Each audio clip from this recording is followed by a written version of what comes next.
We have a 2003 Mitsubishi Outlander with the 4G64 engine. And it's time to replace the serpentine belt auto tensioner.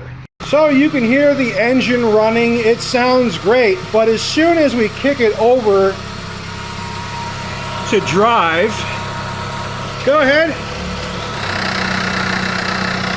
you can hear it vibrating. In order to get access to the tensioner, you're going to need to get into the front passenger side wheel well and remove some plastic clips. This one here, here, and here, and here should allow us to remove this panel and see what we need to see. So with the panel out of the way, we can now see our old decrepit tensioner. This is what we are replacing, and I'll show you why we need to replace it. All right, go ahead and start the car.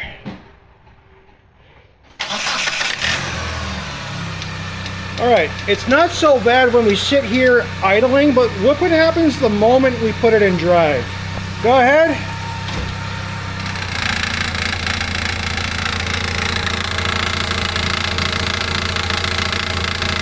Vibrating all over the place. So to get tension off the belt, you stick a 1/2-inch drive socket into that recessed hole and you turn, and that removes tension and you can remove the belt.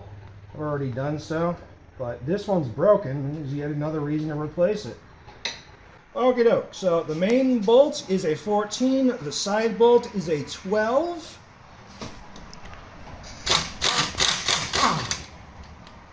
The main bolt just comes out like that. All right, now we take our 12 millimeter, stick it in our impact. We're gonna bring the power down, just so we don't, there's no need to use a ton of power here.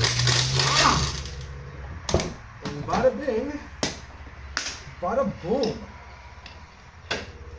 Ye old tensioner is out. Now we just gotta put the new one in. So we're gonna be reusing the hardware.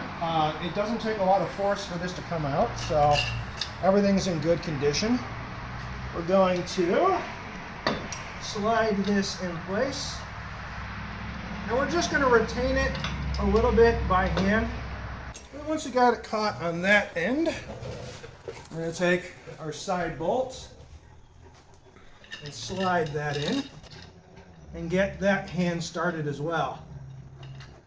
Make sure your belt's not in the way, otherwise you won't be able to seat it properly. And we're going to go ahead and torque this down.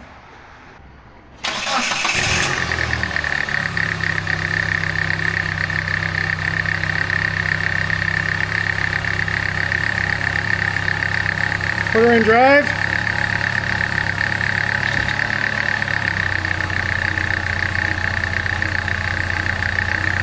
All right.